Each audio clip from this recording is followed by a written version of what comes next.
Hello दोस्तों, मेरे YouTube channel पर आपका स्वागत है। तो चलिए कहानी शुरू करते हैं। कहानी अच्छी लगेगी तो प्लीज़ चैनल को लाइक, सब्सक्राइब और शेयर जरूर कीजिएगा। हैदराबाद राजन हवेली में सभी लोग डाइनिंग टेबल पर बैठे हुए थे। विकल्प वर्षा को इग्नोर करते हुए चुपचाप अपना ब्रेकफास्ट कर रहा था। तभी विप्लव एक्साइटमेंट में अधिराज जी की तरफ देखते हुए बोला, पापा, हमारा मिंकू मियाँ वापस आ रहा है, जिसे मिलने के लिए हमें वापस जाना होगा। विप्लव की बात सुन सभी लोग उसकी तरफ देखने लगे। पल्लवी विप्लव की तरफ देखते हुए बोली, वापस जाना होगा मतलब? वापस जाना होगा मतलब हम सभी वापस मुंबई जा रहे हैं आंटी। विप्लव ने पल्लवी को जवाब दिया। विप्लव की बात सुन पल्लवी बोली, कुछ दिन पहले ही तो आए थे, इतनी जल्दी वापस जाना है? अधिराज जी पल्लवी के हाथ पर हाथ रखते हुए विकल्प की तरफ देख कर बोले, विकी, तुम भी वापस जाना चाहते हो? विकल्प अधिराज जी के सवाल पर अपना सिर हिलाते हुए बोला, जी हाँ, मैं भी वापस मुंबई जाना चाहता हूँ। पल्लवी विकल्प की बात सुनकर बोली, लेकिन विकी। अधिराज जी पल्लवी के हाथ पर अपनी पकड़ थोड़ी मजबूत कर विकल्प की तरफ देख कर बोले, ठीक है, मैंने तुमसे प्रॉमिस किया था कि मैं तुम्हें कभी भी फोर्स नहीं करूँगा। तुम मेरे बुलाने पर यहाँ पर आए, उसके लिए तुम्हारा शुक्रिया। कौशल्या अधिराज जी की बात सुनकर बोली, अधिराज, ये तुम क्या कह रहे हो? विकल्प इस घर का बेटा है, उसे हम लोगों के साथ एडजस्ट होने में कुछ वक्त लगेगा माँ, इसलिए मैं उस पर कोई फोर्स नहीं करना चाहता। अधिराज ने नाश्ता करते हुए कहा।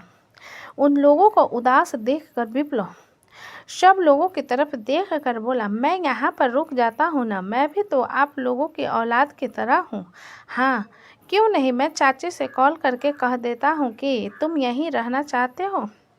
विकल्प ने विप्लव की बात सुनकर कहा, जिसे सुन विप्लव मुंह बनाते हुए बोला, आप मुझे मार खिलाना चाहते हो क्या? विकल्प विप्लव की बात पर बोला, नहीं, लेकिन अभी जो तुमने कहा मैं बस उसकी बात कर रहा था। तुम बस अपना मुंह खोलो, मैं तुम्हारी हाजिरी चढ़ाने के लिए तैयार हूँ। बॉबी एक नज़र गीतांजलि को देखने के बाद विप्लव की तरफ देखते हुए बोली, मुझे वापस मुंबई जाना है। मेरी भाभ्या कह रही है, इसलिए मैं यहाँ नहीं रुक सकता, लेकिन आप लोगों से मिलने ज़रूर आऊँगा। विप्लव ने बॉबी की बात सुन सब लोगों की तरफ देख कर कहा। गीतांजलि बुरी तरीके से बॉबी को घूरने के बाद अधिराज जी की तरफ देख कर बोली, बड़े पापा, हम लोगों के बुलाने पर विक्की भाई हैदराबाद घूमने आए, तो क्या मैं भी उनके साथ मुंबई जा सकती हूँ? विश्वनाथ जी गीतांजलि की बात पर बोले, अभी तुम्हारे एनुअल एग्जाम आने वाले हैं, उस पर ध्यान दो। विकल्प विश्वनाथ जी का साथ देते हुए गीतांजलि से बोला, चाचा जी बिल्कुल सही कह रहे हैं, तुम अपनी पढ़ाई पर ध्यान दो। जब तुम्हारे समर वेकेशन शुरू होंगे मैं तुम्हें बुला लूँगा। गीतांजलि विकल्प की बात पर बॉबी को घूरती रह जाती है। वही बॉबी हल्की तिरछी मुस्कान के साथ विप्लव की तरफ सैंडविच का बाइट बढ़ाती है तो विप्लव उसके हाथ से खा लेता है। सभी लोग अपना नाश्ता आराम के साथ करते हैं। तभी वर्षा, जो कि दूसरी तरफ चली गई थी, वहाँ पर आ जाती है। वर्षा को विकल्प के कपड़ों में देखकर पल्लवी बोली, वर्षा, अब तुम इस घर की बहू हो, तुम्हें इस घर की बहू की तरह कपड़े पहनना चाहिए। विकल्प पल्लवी की बात सुनकर वर्षा की तरफ देख हल्का मुस्कुराते हुए पल्लवी से बोला, बिल्कुल सही कहा माँ, मैं भी यही कहा था। तो बड़ी अकड़ कर बोल रही थी, मैं जिसमें कंफर्टेबल रहूंगी वही तो पहनूंगी, आप ही समझाओ इसे। वर्षा एक नज़र विकल्प को घूरने के बाद पल्लवी की तरफ देखते हुए बोली, लेकिन आंटी, हमारी शादी हो चुकी है, देखो। विकल्प ने अपना फ़ोन का वॉलपेपर वर्षा को दिखाते हुए कहा, उस जिसमें उन दोनों की शादी की फ़ोटो लगी थी। फ़ोटो को देखकर वर्षा विकल्प को घूरने लगे। वहीं विकल्प पल्लवी की तरफ देखकर बोला, कोई बात नहीं माँ, वहाँ पर मेरी चुड़ैल चाची है जो इसे सुलझा देगी। सुमित्रा विकल्प की बात सुन हैरान होकर बोली, चुड़ैल मतलब खून पीती है क्या? विप्लव एक नज़र विकल्प को घूरने के बाद सुमित्रा की बात सुनकर बोला, मेरी मॉम के बारे में कुछ भी मत कहिए, बहुत खतरनाक चीज़ है, मैं बहुत डरता हूँ उनसे, पुलिस के हवाले कर देगी, पहले पुलिस इंस्पेक्टर थी। सुमित्रा विकल्प की बात पर अपना सिर हिला देती है, जिस पर अधिराज जी वर्षा की तरफ देखते हुए कहते हैं, विकी का विक्की का ख्याल रखना है तुम्हें, इसलिए तो शादी की है, ताकि अपने बच्चे का अच्छे से ख्याल रखूं। मेरा मतलब आपके बच्चे का अच्छे से ख्याल रख सकूं, वर्षा ने हल्की मुस्कान के साथ कहा। विकल्प वर्षा की बात सुन अपने दांत किटकिटाते हुए पल्लवी की तरफ देख कर बोला, माँ आप अपनी बहू को समझा दो, मुझे बच्चा ना कहे, बार बार बच्चा कहती रहती है। जब शादी की थी तो अपने से उम्र से बड़ी लड़की से तब तो नहीं पूछा था, और अब जब वो अपने बड़े होने का रौब दिखा रही है तब बड़ी माँ से शिकायत कर रहे हो, अथर्व ने अंदर आते हुए कहा। अथर्व की बात सुनकर वर्षा उसकी तरफ एक नज़र देख उसे इग्नोर कर देती है और विकल्प की तरफ देखते हुए कहती है, बड़े शिकायत करते हो तुम, मैं बताती हूँ तुम्हें। वर्षा के बात पर विकल्प के गाल पूरी तरीके से लाल हो जाते हैं, जिसे देखकर वर्षा के होठों पर एक मुस्कान आ जाती है। तभी वहीं अथर्व को देखकर विप्लव उसके पास आकर बोला, अरे थप्पड़ खाने के बाद आज जाकर आ रहे हो बड़े भैया। अथर्व विप्लव की बात सुनकर अपने दांत पीसते हुए बोला, I am not your brother, so stop calling me your brother. Atharva की बात सुनकर सुधांशु बोला, वैसे उसे चुप करवाने की कोई ज़रूरत नहीं है, क्योंकि ऑलरेडी उसके पास 4 भाई हैं जो उस पर जान छिड़कते हैं। अथर्व सुधांशु की बात सुनकर बोला, तुमसे कोई बात भी नहीं कर रहा है, इसलिए अपना मुंह बंद करके रखो। ध्रुवी अथर्व की बात पर बोली, वैसे सुधांशु तुम्हारे जैसे लड़के को बात करके अपनी जुबान खराब करना भी पसंद नहीं करता, लेकिन तुम्हारी बोली उसे कुछ खास पसंद नहीं आई। सुमित्रा ध्रुवी की बात पर बोली, तुम इस तरीके से मेरे बेटे को गंदा कैसे कह सकती हो। जिसे सुनकर ध्रुवी हल्का सा मुस्कुरा कर बोली, मंदिर में उसने क्या हरकत की थी ये शायद आप भूल चुकी हैं आंटी, वैसे कोई बड़ी बात नहीं है। हर मॉम के लिए अपना सो कॉल्ड बेटा हीरा होता है, लेकिन बाद में धीरे धीरे समझ आता है कि जिसे वो हीरा समझ रही थी असल में वो एक कोयला था। अथर्व ध्रुवी की बात पर अपनी आंखें छोटी करके बोला, Dhruvi mind your language, otherwise what. Sudhanshu ने अथर्व को कहा, जिस पर अथर्व सुधांशु को इग्नोर करते हुए अधिराज्य के सामने आकर बोला, आई एम सॉरी बड़े पापा।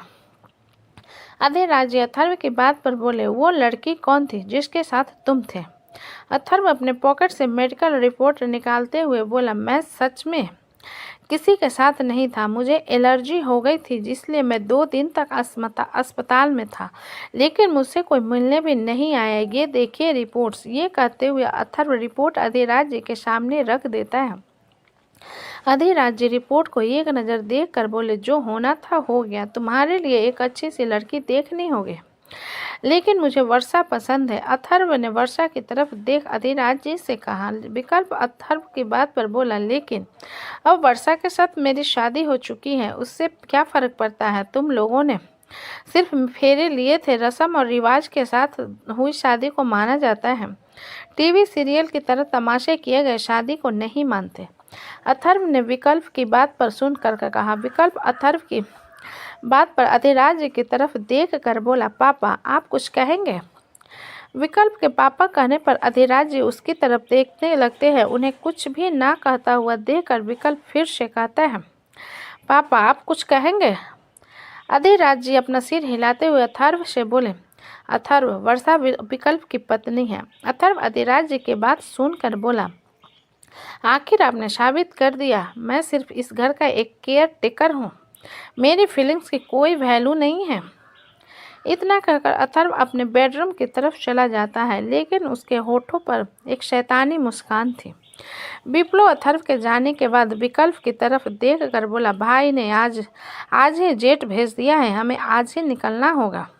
विकल्प विप्लव के इशारों को समझते हुए अपना सिर हिला देता है और वर्षा के साथ अपने बेडरूम की तरफ चला जाता है और बाकी सब अपना बैग पैक करने चले जाते हैं। वही विप्लव सुधांशु के साथ अपना बैग पैक कर रहा था। ध्रुवी एक बैग लाकर सुधांशु की तरफ बढ़ाकर बोली, इसे तुम अपने बैग में रख लो। विप्लव एक नज़र बैग को देखकर उसके हाथ से ले लेता है, जिस पर ध्रुवी उसे घूरते हुए कहती है, देखो पापी मेरा दिमाग मत खराब करो, ये गिफ्ट सुधांशु के लिए है। क्या बात है, कुछ दिन पहले मैं बने बॉयफ्रेंड को गिफ्ट दिया जा रहा है, और जो भाई पिछले 21 साल से तुम्हारे साथ है उसे तो आज तक एक अंडरवियर खरीद कर नहीं दिया। विप्लव ने ध्रुवी को दिए बैग को बुरी तरीके से फाड़ते हुए ध्रुवी को सुनाकर कहा, जिसे देखते हुए ध्रुवी जल्दी से विप्लव के हाथ से बैग लेते हुए बोली, वापी मैं तुम्हारा मुंह तोड़ दूंगी। विप्लव ध्रुवी के हाथ से बैग पकड़ते हुए बोला, देखो मुझे देखने दो दीदी, वरना मैं सिद्धू को भी देखने नहीं दूंगा। ध्रुवी कसकर बैग को पकड़कर बोली, देख वापी मैं मार दूंगी, बता रही हूँ। दूसरों के तोहफे नहीं देखते, मैं देखता हूँ और मुझे देखना है क्या तोहफा दिया है आपने। विप्लव ने पूरी ताकत से बैग को खींचकर कहा। दोनों खींचातानी में लगे हुए थे। सुधांशु बैग के लिए बुरा महसूस कर रहा था। आखिर में बैग अपनी सहन क्षमता को खो देता है और वो फट जाता है। बैग के फटते हैं उसके अंदर से 2 जोड़ी जूते नीचे गिरते हैं। जूते को देखकर विप्लव जल्दी से उसे उठाते हुए बोला, इसे मैं रखूंगा। ध्रुवी विप्लव के हाथ से जूते छीनते हुए बोली, देख वापी इसे मैंने सिद्धू के लिए खरीदा है। अगर तुझे चाहिए तो मैं दूसरा मंगा दूंगी। अगर तूने नहीं दिया तो इसी जूते से मार मार कर मैं तेरे पूरे बाल उधेड़ दूंगी। विप्लव अपना सिर नहीं में हिलाते हुए जूते को कसकर गले लगाकर बोला, मैं नहीं दूंगा, मुझे ये चाहिए। ध्रुवी विप्लव को लात मारते हुए बोली, वापी जाकर अपनी वाली से कहना वो तुझे तोहफे क्यों नहीं देती। मैं अपने बंदे को दे रही हूँ तो तुझे जलन हो रही है। विप्लव अपने बम को शालाते हुए ध्रुवी की तरफ देख कर बोला, आप बहुत बड़ी चुड़ैल हो। फिर सुधांशु की तरफ देखते हुए बोला, सिद्धू क्या तुम्हें बुरा लगेगा अगर मैंने ये जूते रख लिए तो? देखो कितने सुंदर हैं। ये कहते हुए विप्लव सुधांशु को जूते दिखाने लगता है, जिसे देखते हुए ध्रुवी तुरंत विप्लव के हाथ से छीन लेती है और उसे कसकर पकड़ते हुए कहती है, अब तुझे छूने भी नहीं दूंगी। हरपू कहीं का हर चीज़ को हड़पता रहता है। जिसे देख विप्लव वहीं जमीन पर बैठ अपने हाथ पर पटकते हुए बोला, मुझे ये जूते चाहिए, वरना मैं मुंबई नहीं जाऊंगा, मैं यहीं पर बस कर रह जाऊंगा।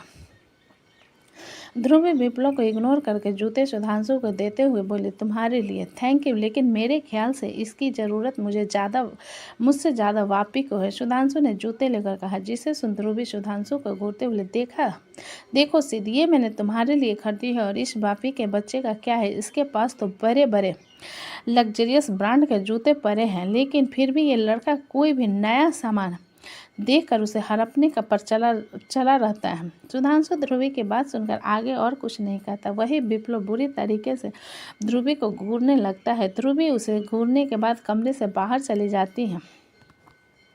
उसके जाने के बाद सुधांशु जूते विप्लव की तरफ बढ़ाकर बोला, तुम्हें पसंद है? विप्लव एक नज़र जूते को देखकर अपना सिर नहीं में हिलाकर बोला, मैं भूल गया था, मैंने खुद ऐसा ऑर्डर किया है। मेरे ख्याल से आ भी गया होगा, कमरे में पड़ा होगा, तुम इसे यूज कर लो। जिसे सुन सुधांशु अपना सिर हिलाकर उन जूतों को ट्राई करता है तो विप्लव उसके पैरों को देखने लगता है। उसे कुछ ज़्यादा ही पसंद आ गए थे वो जूते, लेकिन वो ज़्यादा जिद नहीं करता और सब लोगों की फिर से तैयारी में लग जाता है। सारंग विला में महक की नींद किसी चीज़ के गिरने की आवाज़ सुनकर खुल जाती है और वो सिर घुमाकर मिरर की तरफ देखती हैं, जहाँ पर परफ्यूम की बोतल गिरकर टूट गई थी। महक उठकर बैठ जाती है, लेकिन उसने अभी भी ब्लैंकेट ओढ़ रखा था। महक सिर नीचे करके देखती है, जहाँ पर चार्ली पूंछ हिलाता हुआ चुपचाप बैठा हुआ था। महक चार्ली को देखकर गहरी सांस भरकर बोली, तुम यहाँ क्या कर रहे हो?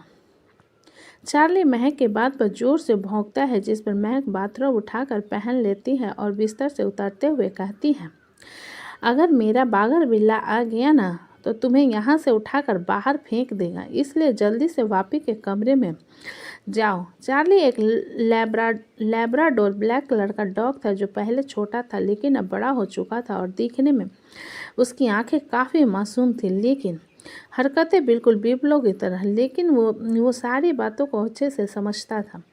चार्ली महक के बात को सुनते हुए वहीं पर बैठ जाता है, जिस पर महक अपनी आंखें रोल करते हुए कहती है, चार्ली महक के बातों को इग्नोर करते हुए वहीं पर लेट जाता है। तभी वॉशरूम का दरवाज़ा खुलता है और मृत्युंजय अपने कमर पर ब्राउन टॉवल रेप करे वॉशरूम से बाहर आता है। उसके परफेक्ट कसे हुए बदन में कुछ पानी की बूंदें अभी भी थी, जिसे वो दूसरे टॉवल से साफ करता हुआ आ रहा था। मृत्युंजय की नज़र सीधा कारपेट पर बैठे चार्ली पर जाती है, जिसे देख उसकी आंखें छोटी हो जाती हैं। महक मृत्युंजय को चेहरे के बदलते हुए रंग को देख जल्दी से चार्ली के सामने खड़ी हो मृत्युंजय से बोली, घूमने आए हुए हाँ क्या? मैं इसे भेज रही हूँ। जिसे सुनकर मृत्युंजय महक को घूरते हुए बोला, तुम्हें कब से ये कुत्ता पसंद आने लगा? आपको? शोभित भाई को, चाची को छोड़कर चार्ली सबको पसंद है, मुझे भी पसंद है। महक ने चार्ली के पास बैठाते हुए कहा। मृत्युंजय टॉवल महक की तरफ फेंक कर बोला, जाओ नहाओ। महक मृत्युंजय की बात पर टॉवल अपने चेहरे से हटाते हुए उसे घूर कर बोले, मेरे साथ ऐसे बदतमीजी मत किया करो अब, वरना क्या कर लोगे तुम मेरा? मृत्युंजय ने बड़े एटीट्यूड में कहा, जिसे देख महक चार्ली की तरफ देखते हुए बोली, चार्ली देखो तुम्हारे बड़े बिग डैडी कैसी बातें कर रहे हैं, उन्हें सबक सिखाओ। मृत्युंजय चार्ली को देख अपनी आंखें छोटी करके बोला, निकालो मेरे कमरे से और दोबारा यहाँ मत आना, मुझे तुम्हारी बदबू नहीं पसंद। चार्ली भोला सा चेहरा बनाकर मृत्युंजय की तरफ देख वहाँ से चला जाता है। उसके जाने के बाद मृत्युंजय दरवाज़ा बंद कर परफ्यूम के शीशी की तरफ इशारा करते हुए बोला, तुम्हारे चार्ली ने क्या नुकसान किया है, दिख रहा है तुम्हें? मैं खड़ी होकर टॉवेल ओढ़ते हुए बोली, परफ्यूम ही होता था, अब क्या बेचारे चार्ली की जान लोगे? मृत्युंजय महक की बात पर एक गहरी सांस भरकर बोला, तुम्हें अभी भी कोई फर्क नहीं पड़ता महक कि तुम कौन सा सामान यूज कर रही हो और उसकी कीमत क्या हो सकती है।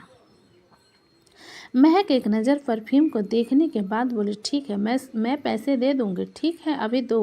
मृत्युंजय ने अपना हाथ आगे बढ़ाकर कहा। महक मृत्युंजय के हाथ की तरफ देख मुंह बनाए हुए अपना पर्स उठाकर बोली, कितने बड़े लालची हो आप। इतना कहकर वो 500 के 2 नोट मृत्युंजय के हाथ पर रख देती है, जिन्हें देखते हुए मृत्युंजय कहता है, क्या है ये? महक एक नोट और मृत्युंजय के हाथ पर रख कर बोली, 1500 में तो आ जाता है ना, अब क्या पूरी पॉकेट मनी हड़पना है आपको? और वैसे भी थोड़ा सा बस तो था, पूरा अपने यूज कर लिया था, फिर भी मैं आपके पूरे पैसे दे रही हूँ। मृत्युंजय महक के बात पर अपने दांत पीस कर बोला, $1.29 मिलियन का परफ्यूम था। महक आंखें बड़ी कर मृत्युंजय को देखते हुए बोली, आदमी की चमड़ी उधर कर बनाई गई थी क्या, इतनी महंगी? और गलती आपकी है, आपको इस तरीके से अपना महंगा सामान ड्रेसिंग टेबल पर नहीं रखना चाहिए था, बल्कि अपने बेडरूम में छुपा कर रखना चाहिए था। अब यहाँ पर रो रहे हो तो इसमें मेरी कोई गलती नहीं है। इतना कहकर महक मृत्युंजय के हाथ से 1500 को छीनकर बैग में रख देती है और जल्दी से वॉशरूम की तरफ भाग जाती है। मृत्युंजय दांत पीसते हुए जाते हुए महक को देखने के बाद गहरी सांस भरकर सर्वेंट को बुला कमरे को साफ करवाता है और अपने वार्डरोब को खोलकर अपने स्टॉक से सेम ब्रांड का परफ्यूम निकाल लेता है। कुछ देर बाद मृत्युंजय ऑफिस के लिए रेडी हो जाता है। तब तक महक नहा धोकर बाथरूम में आ जाती है। मृत्युंजय महक के ग्लोइंग चेहरे को देखते हुए बोला, मेरा सामान यूज मत किया करो। महक मृत्युंजय को देखते हुए बोले, आप फ्रेश हो चुके हो इसलिए मैंने आपका बाथरूम पहना, तुम्हारे परफ्यूम की खुशबू रह जाती है, इसलिए तुम्हें अपने सामान यूज करने से मना करता हूँ। मृत्युंजय महक के सामने खड़ा होकर कहा, जिस पर महक कुछ पल शांत रहकर उसके करीब उसके गले में अपनी बाहें डालती है तो मृत्युंजय की आईब्रो सिकुड़ जाती है, जिसे देखते हुए महक हल्का सा मुस्कुरा कर कहती है, मैं आपसे एक बात कहूँ? मृत्युंजय आंखें चिढ़ाते हुए अपना सिर हिला देता है, जिस पर महक अपनी मुस्कान गहरी करते हुए कहती है, आप पिछले जन्म में पक्का कुत्ते रहे होंगे। मृत्युंजय अपने दांत पीसकर महक के कमर को कसकर पकड़ते हुए बोला, क्या कहा तुमने?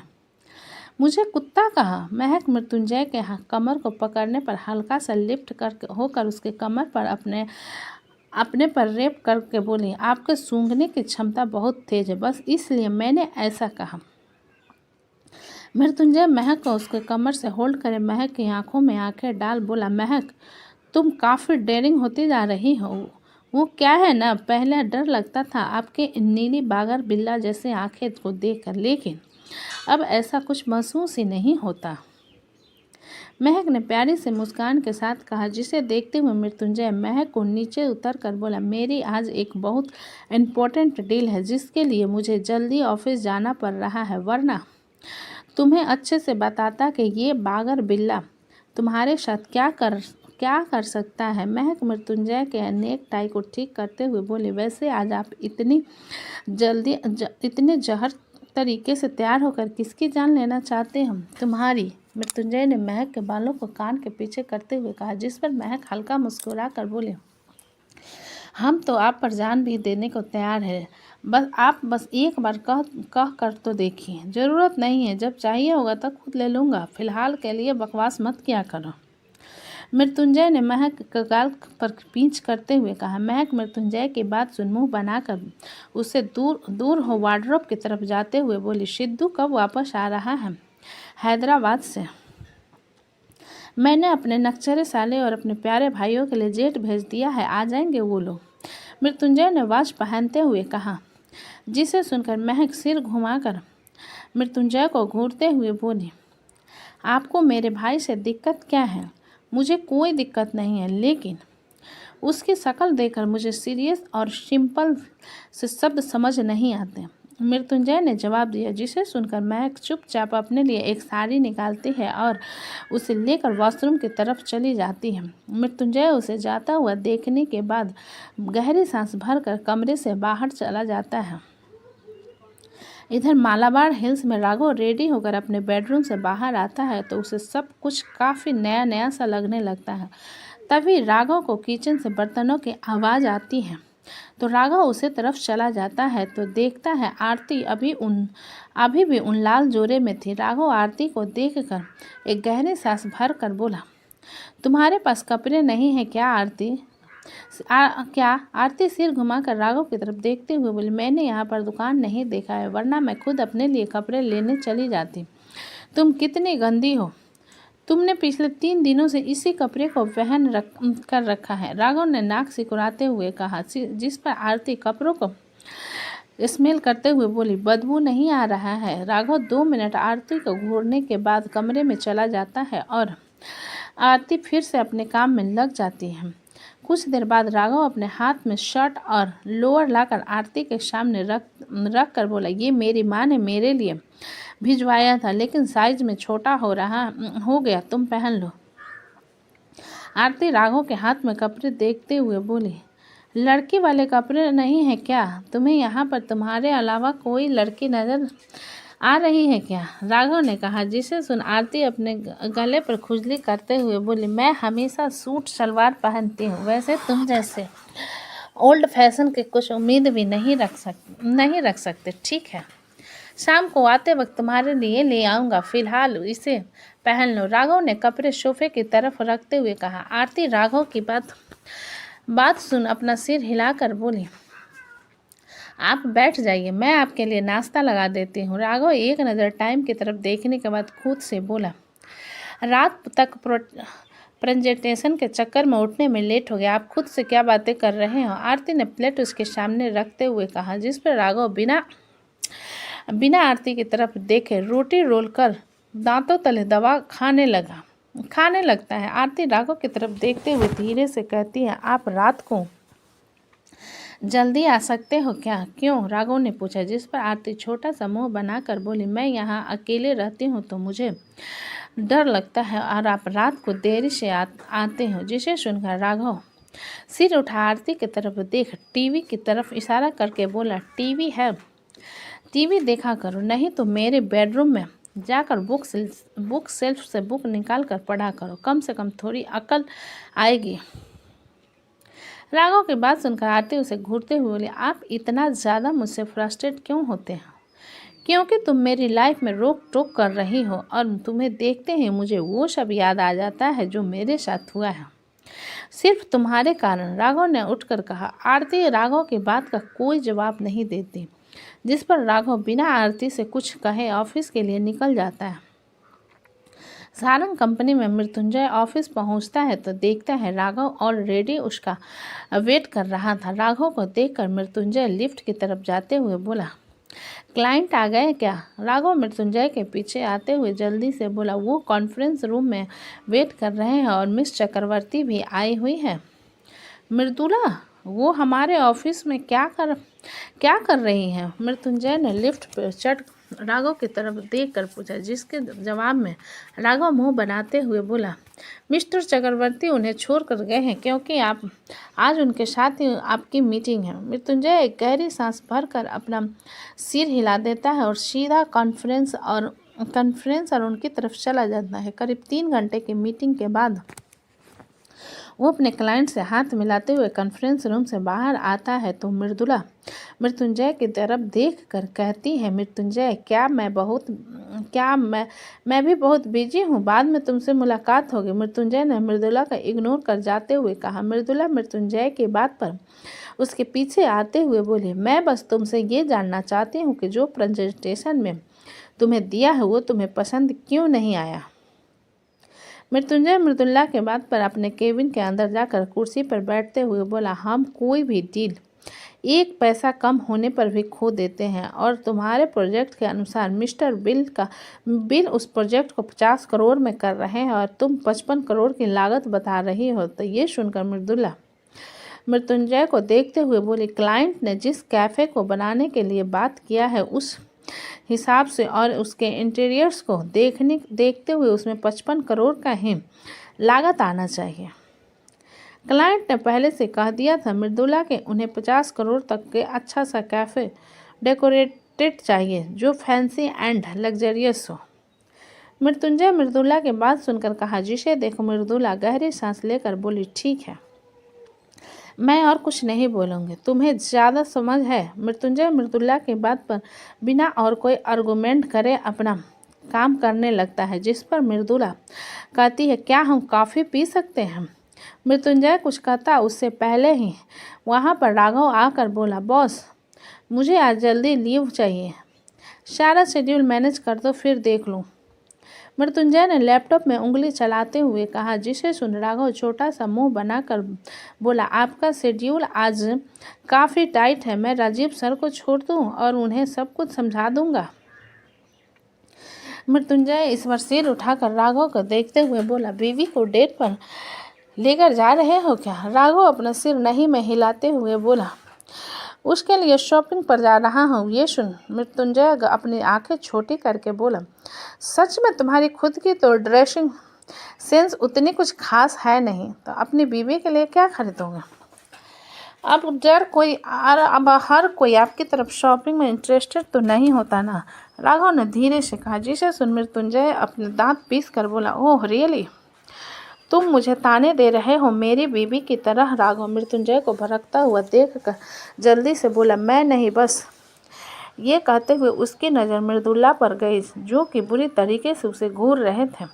उसकी नज़र में एक खटास को देखते हुए राघव मृत्युंजय से बोला, आज शाम को मैं आपका शेड्यूल जल्दी से खाली कर देता हूँ, फिर हम साथ में चलें। मृत्युंजय 2 मिनट राघव की बात सुनकर बोला, ठीक है, मॉल चलते हैं। मृत्युंजय की बात सुनकर मृदुला चिढ़ते हुए बोली, मृत्युंजय, मैं तुम्हारे साथ कॉफ़ी पीना चाहती हूँ, लेकिन उसके लिए तुम्हारे पास टाइम नहीं है। लेकिन अपने सो कॉल्ड 2 कौड़ी के सेक्रेटरी की बीवी के लिए तुम शॉपिंग पर जाने को तैयार हो? मृदुला की आवाज़ पर मृत्युंजय उसकी तरफ देख कंफ्यूज होकर बोला, तुम अभी तक गए नहीं? And one more thing, who are you? Mridula Mrityunjay के बात पर एक नज़र राघव को घूरने के बाद बोली, don't cross your limits. Mrityunjay Mridula के बात को इग्नोर करते हुए मृत्युंजय राघव से बोला, मृदुला को कॉफ़ी पिलाओ और यहाँ से चलता करो, मुझसे इरिटेशन हो रही है। राघव मृत्युंजय के बात पर अपना सिर हिला मृदुला की तरफ देखते हुए बोला, मिस्टर चक्रवर्ती प्लीज़। मृदुला एक नज़र मृत्युंजय को घूरने के बाद पैर पटकते हुए केबिन से बाहर चली जाती है। मृत्युंजय फिर से अपने काम पर फोकस करने लगता है। तो दोस्तों, कहानी कैसी लगी मुझे कमेंट में लिखें। अच्छे लगे तो प्लीज़ चैनल को लाइक करें, सब्सक्राइब करें और ज़्यादा से ज़्यादा शेयर करें। कहानी को पूरा सुनने के लिए धन्यवाद।